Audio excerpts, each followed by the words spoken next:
The UK and the USA have allowed the Ukraine to fire their long-range missiles over the border.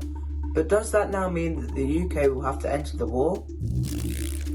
Thanks, Xavier. There's a lot of confusion over the use of weapons in this conflict. One has to remember that it's Russia that invaded Ukraine.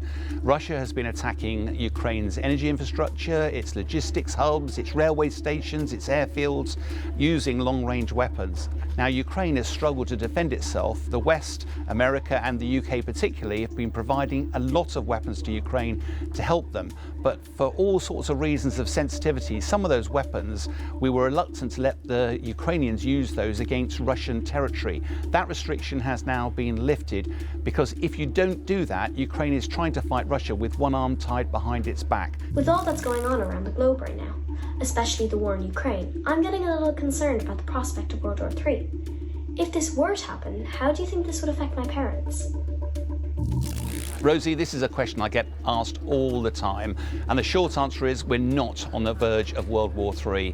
I served in the military 35 years ago. We were worried about the former Soviet Union and now Russia, but actually Russia has struggled against Ukraine. It's lost a load of tanks and fighter jets, and frankly it's had a real mauling at the hands of Ukraine, and therefore it's very, very unlikely that Russia will be in any fit state to attack anybody else anytime soon.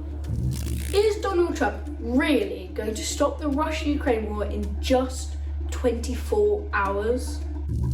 Thanks, Max. A really interesting question. Former President Trump has now been re-elected in America. He'll take the reins on the 20th of January, and he's made lots of fairly wild claims about a lot of things, including ending the war in Ukraine within 24 hours.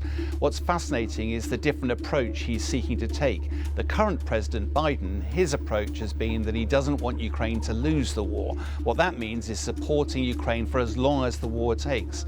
Whereas when President Trump takes over, his approach is very different. He wants to bring the war to an end. What does that mean? It means negotiating, and that almost certainly means that Ukraine will have to give up territory.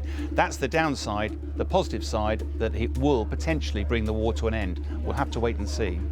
President Putin has warned that Russia could use nuclear weapons. Do you think that this would actually happen? Leo, this is an incredibly topical question. It worries everybody, not just children. It worries adults as well. The short answer is we're not about to have a nuclear confrontation. Nuclear weapons are incredibly powerful. They've been around for decades now. They're the ultimate deterrent to stop anybody attacking you. They're not to be used in the offense.